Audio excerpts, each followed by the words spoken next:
Welcome back to Southern Ghost Stories. I'm the American Haunt Historian, Alan Searcy. I want to thank everyone who checked out the show last time on Ruby Falls. Ruby Falls is a really cool place down in Chattanooga, and millions of people go there because it's a popular tourist destination. But not many folks know about the hauntings there.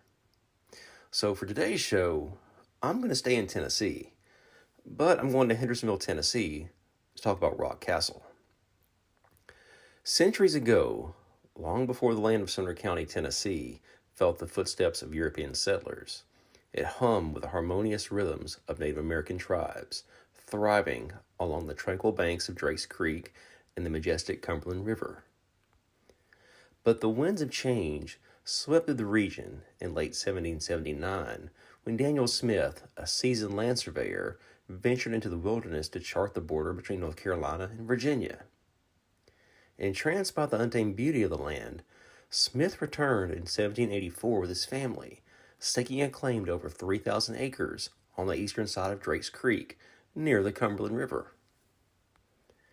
In 1783, Smith secured his claim to the land, and accompanied by his wife Sarah and their children, George and Mary, who went by Polly, they settled on the property and built a modest wooden cabin near a bubbling spring. Determined to create a grander home, Smith undertook the monumental task of building a stately house using limestone quarried from the land. Yet amidst the construction, the Smiths faced relentless hostility from the Native American tribes who saw their presence as encroachment. Tragically, the construction site became a scene of violence when two carpenters were brutally murdered, their scalp remains a grim testament to the dangers of the frontier. Despite their perilous circumstances, the Smiths persevered, even as their original log cabin was set ablaze by the natives. In 1792, they were forced to move into their unfinished mansion, later named Rock Castle, seeking refuge within its sturdy stone walls. Daniel's dedication to his family was matched only by his commitment to public service. His valorous exploits in Dunmore's War and the American Revolution earned him the respect of esteemed founding fathers, leading him to his appointment as the Secretary of the Territory of the United States South of the River Ohio by George Washington. That's a mouthful. During Daniel's absences, Sarah, his wife, managed the estate with the help of slaves, ensuring its continued prosperity. Rock Castle grew in stages, a testament to Daniel's vision and perseverance. Yet, despite his accomplishments, tensions in the family began to simmer.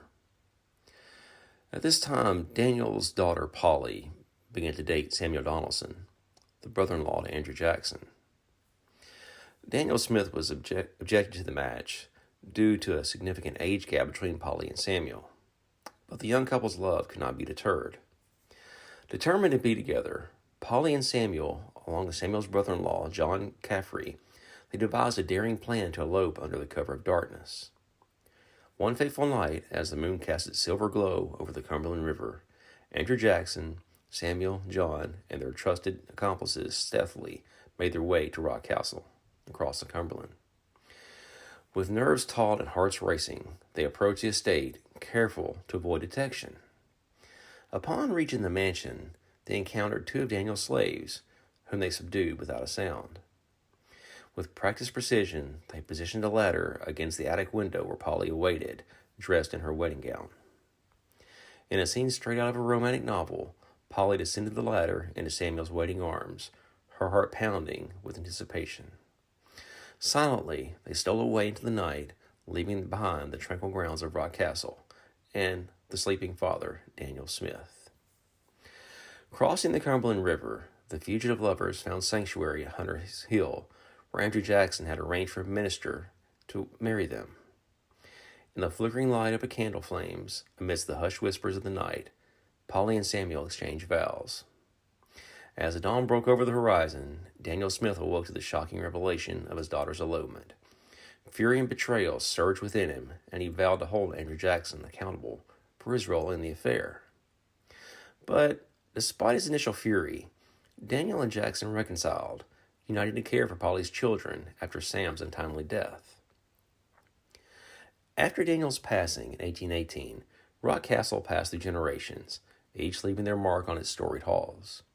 From Georgia's valor in the War of 1812 to the estate's eventual acquisition by the state of Tennessee in 1970, Rock Castle remained a beacon of history and heritage.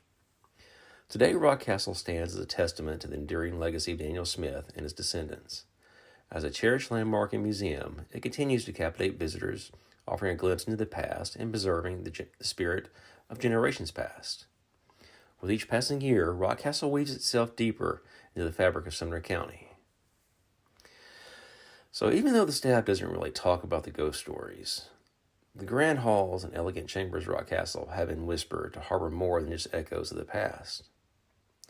Despite its picturesque exterior and storied history, the mansion's interior holds secrets that extend beyond the confines of time and space. One of the most enduring tales involves the ghost of Harry Smith, a descendant of Daniel. Throughout the years, visitors and staff have reported strange phenomena attributed to Harry's restless spirit. It's said that on quiet evenings, the sound of pacing footsteps can be heard echoing through the second-floor corridors. Some claim to have caught fleeting glimpses of shadowy figures moving through the dimly lit rooms, only to vanish into thin air. Doors have been known to open and close all by themselves. But perhaps the most intriguing ghost story revolves around the former slave who serves the Smith family faithfully in life and allegedly in the afterlife. According to legend, the spirit of the nanny who cared for the Smith children still roams the upper floors of Rock Castle. Some have reported encountering her spectral figure in a hidden chamber where she once tended to the needs of the Smith children. However, unlike the apparitions said to haunt Rock Castle, the nanny's presence is regarded as benign. Witnesses describe feeling a sense of calm and comfort in her presence. Outside the mansion, the grounds of Rock Castle are not exempt from the supernatural occurrences. Visitors have reported eerie sensations and unexplained phenomena, particularly in the vicinity of the family cemetery. Some claim to have seen shadowy figures flittering among the tombstones. And I know several people, myself included, who have captured eerie objects in photos at Rock Castle. I actually feature them in my book, Southern Ghost Stories, Hendersonville, Tennessee. So I got a letter or an email from someone who listened to a show, and they were asking, what is the most haunted place in Georgia? So when I think Georgia, naturally I think Savannah. I mean, Savannah, Georgia is a great place. Georgia was a colony, and they fought the American Revolution there. Georgia's known for the Civil War, but the Revolution kind of gets lost in the shuffle. But those big, picturesque, beautiful squares down in Savannah, those are mass graves, most of them anyway. But as far as the most haunted place in Georgia, if I had to pick just one place in Savannah, man, I would probably say the Sorrell Weed House. It's a great old house. It was built by Francis Sorrell. And if you know the story, Francis Sorrell dealt in cotton, very, very wealthy guy, and he had slaves, of course. So legend has it that he was running around with one of the slaves, and his wife never found out about it. Well, eventually she did, and when she did, she jumped from the balcony and committed suicide. Well, in a rage, Francis went up to the slave, her name was Molly, went to her room, and the next morning they found her dead.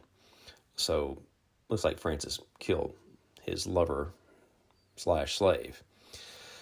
Well, ever since then, weird things happen in the house. You can just Google ghost stories Sorrell Weed House, but I actually had my own experience there in the cabin where they found Molly dead. My phone started acting all real buggy. I was trying to take videos, and it just froze. I've had an iPhone since they came out. I still have one today. It's never happened before. But that day in Molly's cabin, when I asked if Molly was there, it just locked up and froze. And it's one of the weirdest things that's ever happened. But yeah, the Sorrell Weed House in Savannah, Georgia, Savannah, Georgia is a great place for the paranormal. If you like history, it's also just the mecca for the Revolution and paranormal. So anyway, that's my thoughts. Sorrell Weed House, that's where I would go if I had to pick one spot that's haunted in Georgia. Anyway, if you want to learn more about Rock Castle, check out my book, Southern Ghost Stories, Hendersonville, Tennessee. The book can be found on Amazon, and it's also available at Barnes & Noble. If you go to the store and they don't have them, ask the manager and they can order them for you. Each store is different. Barnes & Noble is kind of funny about what titles each store carries. But all my books are available at Kindle, and they're actually free to read if you have Kindle Unlimited. It's a neat little feature there. It's fairly cheap. But please like the video on YouTube and subscribe to the podcast, and be sure to follow us on Facebook too. You can find me over at Twitter on X Twitter. I call it Twitter. I know it's X. I'm just a grumpy old man and I call it Twitter. But anyway, I'm at ATO Allen, ATOALLEN. I drop a lot of ghost stories and Grey Robin tales and just weird things I find and I'd like to dig into, and I post those from time to time. Coming up, I'm going to be at the Smoky Mountain Terror in Johnson City, Tennessee on June 7th. It's going to be a huge thing out in East Tennessee, and I'm excited to be a part of it. Going to be lots of paranormal celebrities. There'll be a lot of people from the horror movies that you grew up watching. It's going to be a big time. Make plans, come by and say hello. I'll have a booth there at Southern Ghost Stories. Come look for me. Anyway, check back next time. We're going to head north, and we're going to talk about Independence Hall in Philadelphia. We'll see you then.